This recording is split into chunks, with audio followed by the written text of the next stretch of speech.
Salam sejahtera dan salam sukacita bagi kita semua. Hari ini seperti biasa, saya akan menyampaikan firman Tuhan kepada kita.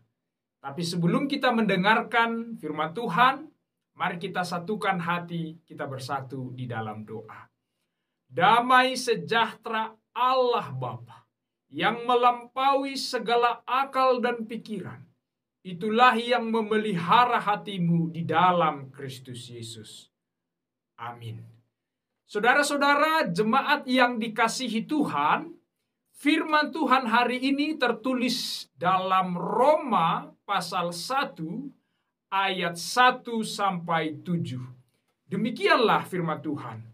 Dari Paulus, hamba Kristus Yesus, yang dipanggil menjadi rasul dan dikuduskan untuk memberitakan Injil Allah. Injil itu telah dijanjikannya sebelumnya dengan perantaraan nabi-nabinya dalam kitab-kitab suci, tentang anaknya yang menurut daging diperanakkan dari keturunan Daud, dan menurut roh kekudusan dinyatakan oleh kebangkitannya dari antara orang mati, bahwa ia adalah anak Allah yang berkuasa, Yesus Kristus Tuhan kita. Dengan perantaraannya kami menerima kasih karunia dan jabatan rasul untuk menuntun semua bangsa, supaya mereka percaya dan taat kepada namanya. Kamu juga termasuk di antara mereka. Kamu yang telah dipanggil menjadi milik Kristus. Kepada kamu sekalian yang tinggal di Roma, yang dikasihi Allah, yang dipanggil dan dijadikan orang-orang kudus, kasih karunia menyertai kamu dan damai sejahtera dari Allah Bapa kita dan dari Tuhan Yesus Kristus. Amin. Demikianlah pembacaan firman Tuhan pada saat ini.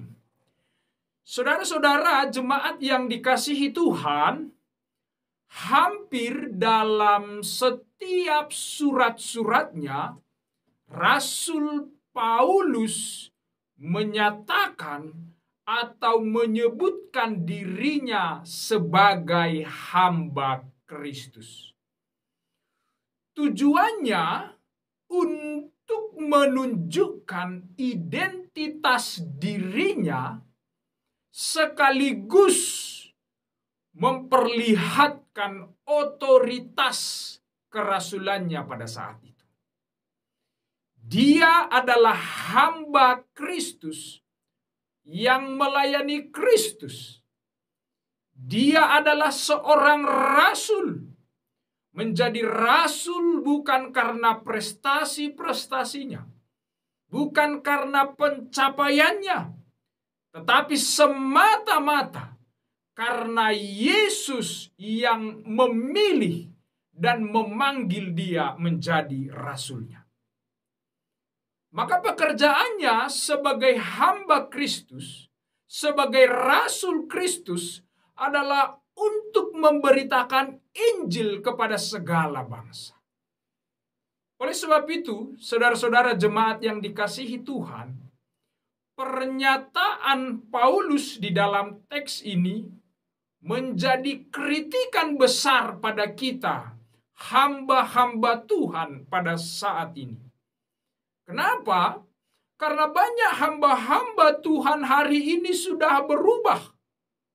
Bukan lagi melayani, tetapi sukanya dilayani. Bukan seperti hamba, tetapi seperti Tuhan. Banyak yang meninggikan prestasi-prestasi pelayanannya, pekerjaannya, padahal semua karena pertolongan Tuhan saja. Banyak orang mengalami perubahan orientasi dan motivasi. Berubah menjadi hamba uang, hamba dunia. Tujuan pelayanannya adalah untuk kepentingan dirinya, bukan untuk memberitakan Injil, bukan untuk melayani orang-orang, bukan untuk memberitakan kemuliaan Tuhan, tetapi fokusnya adalah untuk dirinya sendiri. Maka hari ini saudara-saudara jemaat yang dikasihi Tuhan, sebagai hamba Tuhan, kita harus ingat bahwa tujuan kita adalah untuk memberitakan Injil. Bukan mencari popularitas, bukan mencari nama, bukan mencari keuntungan pribadi, tetapi memberitakan Injil. Sama seperti Rasul Paulus pada saat itu. Dia mengaku, dia menyatakan dengan tegas sebagai seorang hamba yang dipilih oleh Kristus, maka tujuan hidupnya adalah memberitakan Injil. Yang menjadi pertanyaan selanjutnya adalah, apa itu Injil? Di dalam Roma 1 ayat 16, Paulus berkata, karena Injil adalah kekuatan Allah yang menyelamatkan setiap orang yang percaya. Injil itulah yang menyelamatkan. Karena Injil itu adalah kabar baik. Karena Injil itu adalah berita tentang Yesus, kelahiran, kematian, pengorbanan, dan kebangkitannya. Itulah Injil yang menyelamatkan setiap orang percaya. Itu sebabnya Injil itu disebut kabar baik. Kabar baik kepada segala bangsa. Kabar baik kepada seluruh umat. Bahwa dengan lahirnya Yesus, bahwa dengan datangnya Injil, ada kepastian keselamatan saudara dan saya hari ini. Oleh sebab itu saudara-saudara jemaat yang dikasihi Tuhan, sebagai hamba Tuhan, yang mengaku hamba Tuhan hari ini, tujuan dan pelayanan kita sangat jelas, yaitu untuk memberitakan Injil pada setiap orang. Supaya setiap orang mendengar Injil, menerima Injil, percaya pada Yesus, dan mereka memperoleh keselamatan dari Tuhan Allah saja. Inilah pekerjaan kita. Inilah pelayanan kita. Karena itu kita harus setia dalam pelayanan ini. Kita harus bersedia berkorban, menderita. Sebab tanpa pengorbanan, tanpa penderitaan, kita tidak akan pernah bisa menjadi hamba yang sejati. Hamba yang sejati itu teruji ketika dia memberikan dirinya kepada tuannya. Dia berkorban, dia melayani kepada tuannya. Itulah hamba yang sejati. Kenapa kita harus melayani Kristus? Karena sesungguhnya Kristus lebih dahulu melayani kita. Maka kita diberikan jabatan. Kita dipilih oleh Yesus. Kita dipanggil oleh Yesus.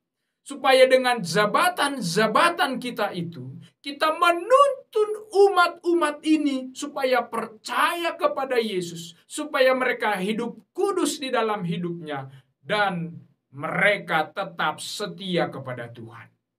Maka jabatan kita apapun hari ini, sebagai pendeta, sebagai penetua, sebagai diaken atau samas, apapun itu, jabatan itu berasal dari Kristus yang dipakai untuk menuntun umat.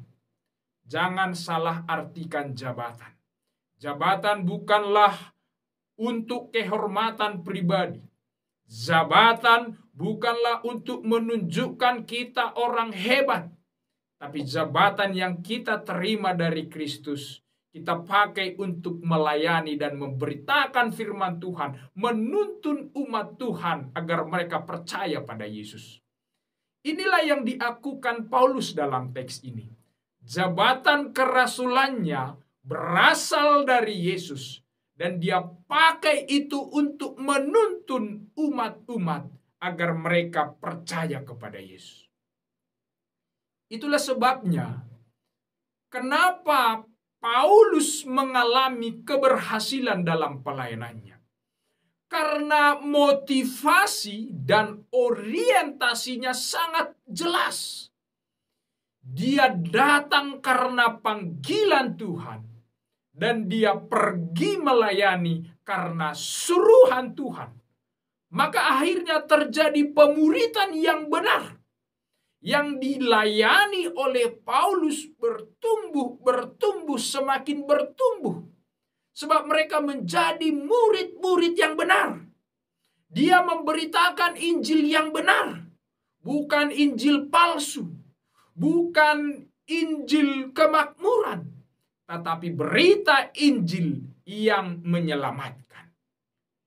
Oleh sebab itu, saudara-saudara jemaat yang dikasihi Tuhan, Anda dan saya, mari bersama-sama memberitakan Injil yang benar dalam rumah tangga kita, dalam keluarga kita, atau pada siapa saja kita ada atau kita jumpai di dalam hidup kita. Sebab apa? Sebab hanya Injil inilah yang mengubah seseorang. Injil itulah yang berkuasa mengubah seseorang. Dari seseorang yang mungkin kelakuannya jauh di hadapan Tuhan. Tetapi ketika Injil ada di dalam hatinya, Injil itulah yang mengubah dirinya. Maka beritakanlah Injil di mana saja dan kapan saja. Sebab Injil itu berkuasa menyelamatkan dan mengubah. Saya mempunyai sebuah cerita yang real seperti ini. Ada seorang mafia yang sangat terkenal di Hong Kong. Dia bernama Teddy. Dia sangat disegani dan sangat ditakuti. Dia memiliki bisnis yang haram, bisnis narkoba, bisnis prostitusi, jasa pembunuh bayaran, semua itu dia lakukan. Sampai suatu hari dia ditangkap dan dimasukkan di dalam penjara. Di dalam penjara itu dia bisa mengendalikan semua bisnis-bisnisnya. Tetapi apa yang terjadi?